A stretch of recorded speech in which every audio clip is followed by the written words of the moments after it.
Hablamos, como les decía, con el alcalde de La Unión, con Joaquín Zapata, ya está aquí en los estudios. Buenos días, alcalde, señor alcalde. Buenos días. Bienvenido. Muchas gracias. A Onda Regional, abogado, lo conocen bien los vecinos de La Unión, quien no lo conoce es un abogado apasionado y es uno de los subrayados que tenía del arte flamenco.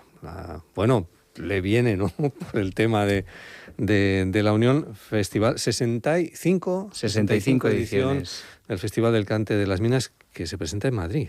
Que lo presentamos en Madrid, en el Teatro Real, el próximo jueves, a partir de las 11 de la mañana, y ahí desvelaremos quiénes van a ser los protagonistas de las galas de este 65º festival, que promete, pues como siempre, dar mucho que hablar y volver a ser el referente de la cultura en la región de Murcia durante el mes de agosto. Es la segunda vez que se presenta ya en la capital de España, sí. El festival. Bueno, en la capital de España no es la segunda vez que se presenta en el Teatro Real. Tradicionalmente se ha presentado en Madrid durante muchos años, pues se ha presentado en Fitur, se ha presentado en el Corral de la Morería, que es una de nuestras sedes allí, pero hace un par de años decidimos establecer lazos de unión con el Teatro Real y empezar a hacerlo allí. La verdad es que la experiencia está siendo realmente satisfactoria. Decía usted, poquito después de tomar posesión del Ayuntamiento de La Unión, decía entonces que le gustaría cambiar había cierta crítica y desinterés de quienes dirigían entonces el Festival del Cante de las Minas. Una crítica que luego lo ha conseguido reorientar el rumbo del festival. Honestamente creo que sí. Creo que el festival ha vuelto a ser ese faro que alumbra no solamente a la cultura en la región de Murcia, sino al resto de festivales de España, ejerciendo su labor como decano de todos ellos. Creo que volvemos a gozar del prestigio que, si bien nunca perdió del todo, sí que estaba ciertamente mermado, y creo que, bueno, y los datos así lo acreditan, ¿no? Por ejemplo, de impacto mediático, de venta de entradas, que volvemos a ser el referente indiscutible de la cultura flamenca en España y por tanto en el mundo. ¿Algún favorito suyo? Dice usted que es aficionado al arte, bueno... de los que han salido de La Unión, mire, ayer, por ejemplo, recordaba en mis redes sociales a la genial Maite Martín, que es una de las lámparas mineras de las que nos sentimos más orgullosos, o de Encarnación Fernández, que es la única mujer que la ha ganado 2 veces. Pues si hablamos de cante en femenino, sin duda, tanto Maite Martín como Encarnación Fernández se encuentran entre mis preferencias. Era usted muy joven cuando se empezó a hablar de la regeneración de la bahía de Portmán, en el año 1995.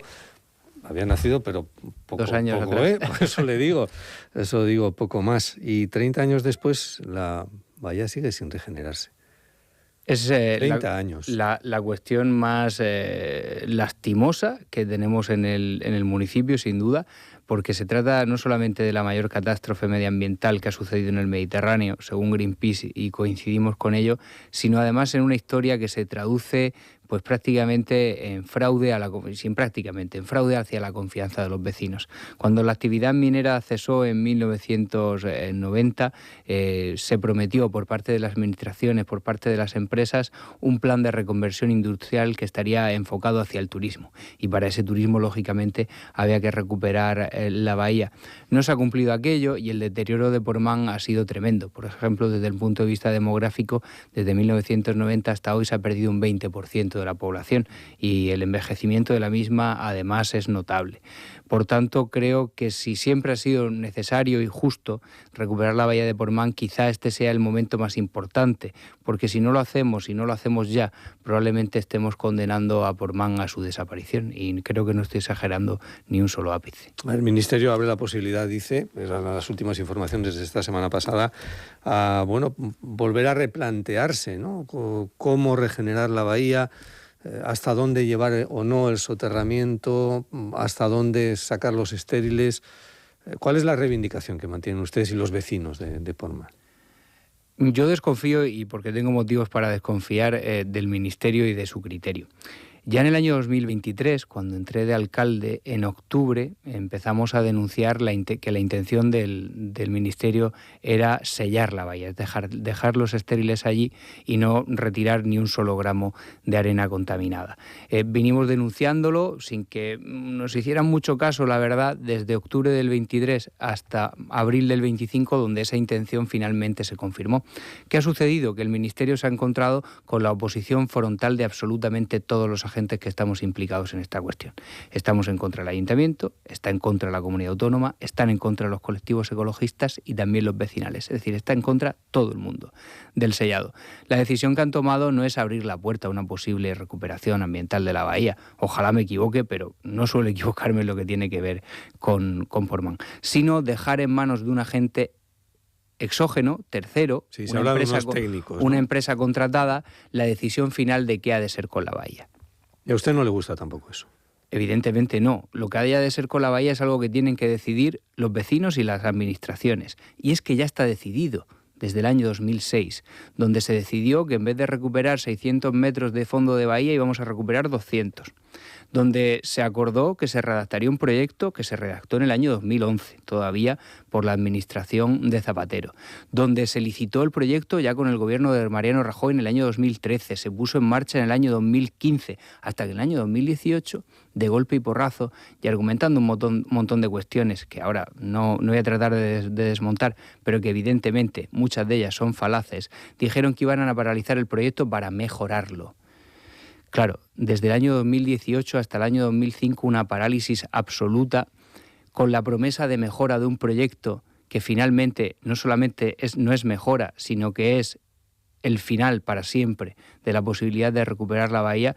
Evidentemente eso nos ha indignado a todos, eso nos ha movilizado a todos, el Gobierno de España ha tomado nota de ello y ahora, insisto, la decisión la siguen teniendo tomada, lo dicen en público, lo dicen en privado, lo han dicho incluso en sede parlamentaria, la ministra y el secretario de Estado en el Senado, y ahora pues lo que quedaba era trasladar a un tercero, a alguien que no forma parte de la ecuación, la decisión para darle una pátina de legitimidad para que parezca que no es una decisión que han tomado ellos, cuando evidentemente sí, la han tomado ellos. Además, esta decisión, que no es algo que se hayan sacado de la manga, sino que forma parte de un contrato que ya se firmó anteriormente, es un contrato en el que el compromiso por parte del Gobierno de España era encargar a una empresa el estudio de alternativas. Esta empresa redactó el estudio de alternativas, nos fue presentado en el mes de octubre, como digo, de 2023, y de entre todas las alternativas, los vecinos, los ecologistas, la comunidad autónoma, dijimos que preferíamos el mismo.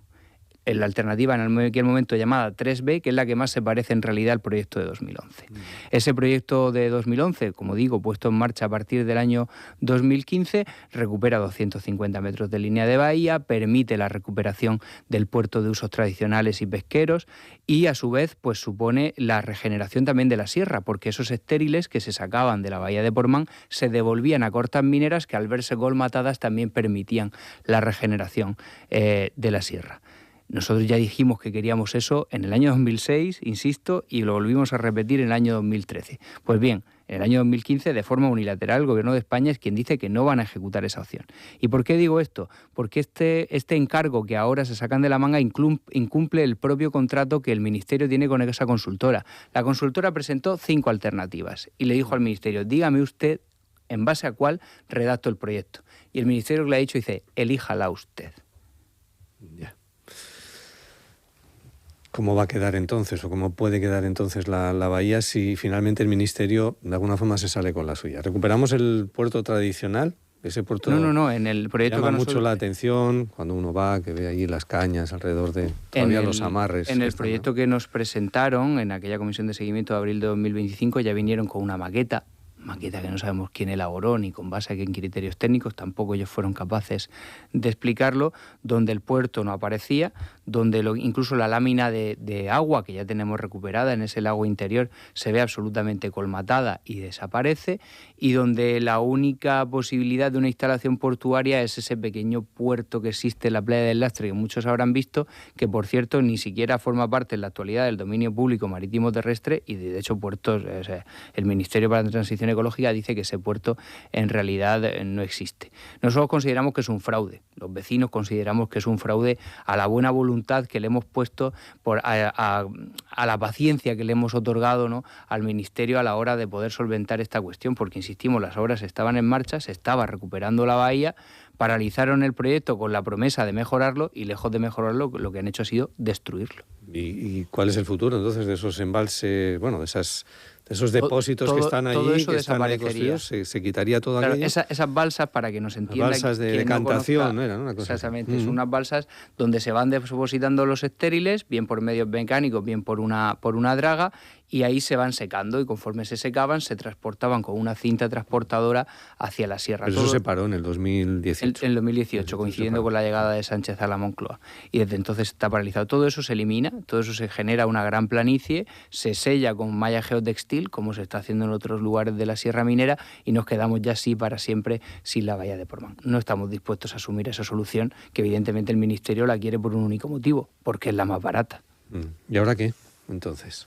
Pues ahora ya hemos puesto en marcha todos los mecanismos que tenemos. Evidentemente, un ayuntamiento como el de la Unión, frente a un gigante como un ministerio, la única opción que tiene es, vamos a decirlo sin ambajes, el derecho al pataleo, ¿no? Y ese derecho al pataleo pues consiste, por ejemplo, en la atención que gracias a vosotros, los medios de comunicación, podemos despertar en la ciudadanía en general, que trascienda más allá de lo que sucede dentro del municipio de la Unión. Iniciativas como la que ya se ha presentado ante las Cortes Generales, ante el Senado, lo anunciaba hoy el diario La Opinión, si no recuerdo mal. También otra iniciativa que hemos presentado ante el Pleno del Ayuntamiento de la Unión, que se debatirá pasado mañana en comisión y el martes en Pleno, y a su vez también la iniciativa que se va a llevar por parte del Grupo Popular a la Asamblea Regional, es decir, utilizar los mecanismos legítimos que en democracia tenemos para protestar contra aquellas decisiones que no nos gustan. También por parte del Ayuntamiento iniciamos una vía judicial, la iniciamos frente a la Fiscalía Provincial de Medio Ambiente, que se desentendió, dijo que si se había cometido algún delito se habría cometido en Madrid, y a su vez la Fiscalía de Madrid, pues ignorando muchísimas de las consideraciones que se hacían por parte del Ayuntamiento y muchas de las propuestas de practicar pruebas, diligencias que se hacían, archivó. No obstante, nosotros seguimos explorando la vía judicial y trabajándola, porque creemos que ahí sí puede haber responsabilidad penal en la inacción durante tanto tiempo y durante tanta gente, ¿no? Por una administración que sí tiene la capacidad de resolver el problema, porque tiene la capacidad técnica, porque tiene la capacidad económica y porque es la responsable en última instancia, como en la Administración General del Estado, el Gobierno de España.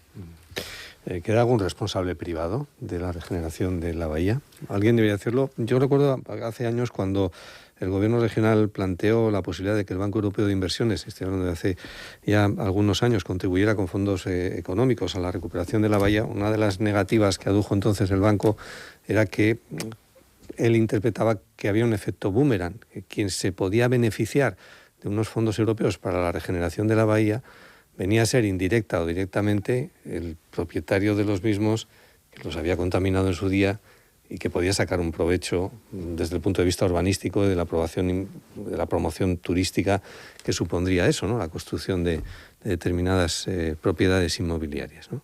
Pues fíjese que ¿Cómo combinar el interés público con lo Fíjese privado? que el Tribunal Supremo de España consideró exactamente lo opuesto. Y ya en los años 90, con el cese de los vertidos, Greenpeace inició un pleito contra la empresa que en aquel momento explotaba el lavadero Roberto, que fue la que contaminó, contra la empresa Peñarroya España, y el Tribunal Supremo lo acabó absolviendo porque Peñarroya España vertió todos esos estériles al mar Mediterráneo con una concesión administrativa. Esa actividad, por sorprendente que parezca, fue legal. Nada de lo que sucedió en Portmán fue ilegal. Tenían una concesión administrativa que amparaba el vertido tierra-mar y que permitía que eso sucediera. Por tanto, el responsable no es quien utilizó una concesión administrativa y una licencia que estaba legal y legítimamente otorgada, sino un gobierno de España que lo autorizó y lo consintió. Fueron ellos, y son ellos, por tanto, los responsables aún a día de hoy. Nos vamos a quedar en la Sierra Minera, si le parece. Alcalde, ¿cómo van las obras de regeneración? Estamos hablando del Ministerio de Transición Ecológica y hay determinadas actuaciones, ¿no? En su término municipal, el tema de lo que es la zona Brunita, ¿no? Brunita y el descargador, y el descargador también, ambas, ¿no? Descargador, ¿no? Descargador hay dos. Hay zona del Llano del Beal, ¿no? Que es Cartagena, y hay zona de la Unión. Nosotros, evidentemente, preferimos una sierra regenerada a una sierra devastada, tal y como teníamos. Pero nunca hemos estado totalmente conformes desde el Ayuntamiento ni con el planteamiento ni con la forma en que el Ministerio lo ha hecho. En primer lugar, porque este dinero, que son fondos europeos que están específicamente destinados a la restauración de zonas mineras degradadas, inicialmente fue concedido en Consejo de Ministros al Gobierno regional, quien tiene un conocimiento más intenso de lo que sucede sobre el terreno y quien tiene además las competencias, por cierto, en materia de minas. Nosotros ya estábamos trabajando con el Gobierno de la región de Murcia para decidir en qué zonas íbamos a invertir ese dinero. En mitad del camino y con ocasión del plan de actuaciones prioritarias del Mar Menor, el Gobierno de España decide no trasladar finalmente esos fondos al Gobierno regional, sino aplicarlos ellos mismos y decidir ellos mismos cómo lo van a hacer. Al principio la relación, digamos, de comunicación era más o menos intensa. Es verdad que siempre nos advertían que tenían muy poco tiempo para ejecutar los fondos y por tanto las técnicas de restauración ambiental que podían utilizar no eran quizá las más modernas porque eso llevaría más tiempo y no se iba a poder conseguir, pero nosotros realmente echamos de menos que no se haya aprovechado para restaurar zonas de la sierra que por ejemplo estén más cercanas a la población, por ejemplo Portmán, puesto que lo metieron en el plan del Mar Menor, pues ya al ser cuenca vertiente al Mediterráneo y no cuenca vertiente al Mar Menor, ya no se podían aplicar en principio a esos fondos. O que no se hayan utilizado, tal y como decía, pues técnicas de restauración ambiental más modernas. También nos habría gustado ser más partícipes. Yo se lo he manifestado a la señora Rivera cuando era ministra y también a la señora Agesen, porque si algo tengo claro es que las cosas hay que decirlas dónde procede y a quién procede, de que no estábamos totalmente de acuerdo en ello. Siempre se dijo que se tomaría nota, que nos intentarían hacer más partícipes, pero lo cierto y verdad es que están interviniendo en nuestro municipio sin que nosotros seamos más conscientes de lo que simplemente estamos viendo. Por tanto, la valoración que hacemos, sí, evidentemente es mejor tener una sierra regenerada que devastada, pero criticamos las formas y criticamos el cómo se ha hecho porque creemos que se podría haber hecho ciertamente mejor.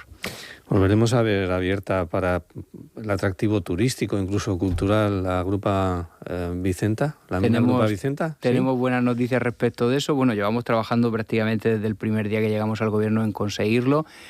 Conseguimos en su momento los fondos para restaurar todo lo que son los exteriores del parque minero. Recordemos que la Grupa Vicenta es el corazón del parque minero. Sí, estaba el trenecito que subía. Exactamente, bueno, todo eso ya ha sido restaurado. Acaba de estar finalizando las obras en estos días. También conseguimos la financiación para restaurar el mítico Camino del 33, que es esa senda que te lleva hasta la mina, y las obras están a punto de ser licitadas, y el interior se hará prácticamente simultáneamente, de forma y manera que en este año 2026, si todo va según lo que tenemos planteado, podremos volver a recorrer esa joya del turismo regional que es la mina Grupa Vicenta, y que en su momento recibía más de 40.000 visitantes al año. En un municipio de 20.000 habitantes se dice pronto. Nunca debió ser cerrada, nunca debió paralizarse la actividad allí, porque eso fue lo que fue realmente devastador para ella. Fue una decisión que se adoptó por mis predecesores, y bueno, nosotros estamos trabajando para conseguirlo y creemos honestamente que lo vamos a conseguir, aunque no está siendo fácil. ¿Da tiempo para hacer algún evento del Festival del Cante en el interior de la mina este año? Ojalá, pero bueno, vamos a dejarle tiempo al tiempo, ¿no? Porque todavía hay flecos que cerrar, pero lo cierto es que ya tenemos proyectos, y lo cierto es que los presupuestos que se han de aprobar municipales próximamente tienen su partida municipal dedicada para ello. ¿Tienen los presupuestos cerrados ya, no? Sí, aún no aprobados, pero los tenemos ya enviados al Ministerio para su aprobación. Sabéis que el Ministerio, pues en este sentido, es bastante intervencionista.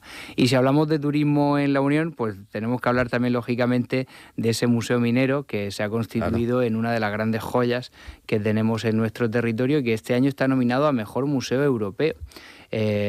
Unos premios donde se presentan museos de toda Europa que han tenido a bien nominar al Museo Minero de la Unión, y que el próximo mes de junio sabremos si ha sido o no galardonado. Simplemente el hecho de estar nominado ya es un triunfo.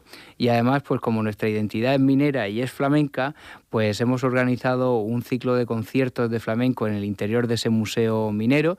Los hemos tenido a bien llamar Museo Flamenco. Empezamos el 27 de febrero y se extenderán hasta lo largo del mes de mayo, así que todos aquellos que estén interesados en vivir el flamenco en el interior del museo minero con primeras figuras, que bichen por internet Museo Flamenco, que lo van a poder disfrutar. Es que le puede la vena flamenca, alcalde. Así debe ser. Vamos con un tema doméstico. ¿Ya tienen calefacción en las dependencias municipales o no? Que se le quejaban los funcionarios. Siempre la hemos tenido. Y que falta mantenimiento. Siempre hemos tenido calefacción los colegios en las también. dependencias municipales y en los colegios pues la práctica totalidad, y vamos a explicar eso. El Ayuntamiento de la Unión, lo que es la sede principal, la Casa del Piñón, amaneció el día después de venir de los días de descanso de Navidades, apareció extraordinariamente frío porque hacía mucho frío y la calefacción no había entrado de forma automática en su hora en marcha. Eso hizo que en vez de iniciarse el proceso a las 6 de la mañana, que creo que se inicia, pues empezó a las 7:30. Además coincidió con que yo estaba subiendo la escalera en ese momento y eso hizo pues, que el edificio tardara algunos minutos más en enfriarse. Todo eso derivó en un enfado de una sección sindical que entendemos perfectamente, pero que creemos que evidentemente ha sido pues un tanto desmedida. Y otro tanto ocurrió pues con un colegio que nunca ha tenido calefacción y que evidentemente pues se quejan de ello. Estamos trabajando en ver la posibilidad de que eso suceda, pero lo cierto y verdad es que ese colegio nunca la tuvo. No es que la haya dejado de tener, es que nunca tuvo calefacción. Alcalde, gracias por compartir minutos esta mañana. Seguro que nos dejamos muchas cosas en el tintero. Seguro que sí, pero para eso estoy dispuesto para volver pues todas las veces que queráis. Me encanta que haga ese ofrecimiento, además, esta mañana aquí. Gracias por estar con nosotros. Gracias, aquí Joaquín. En Onda.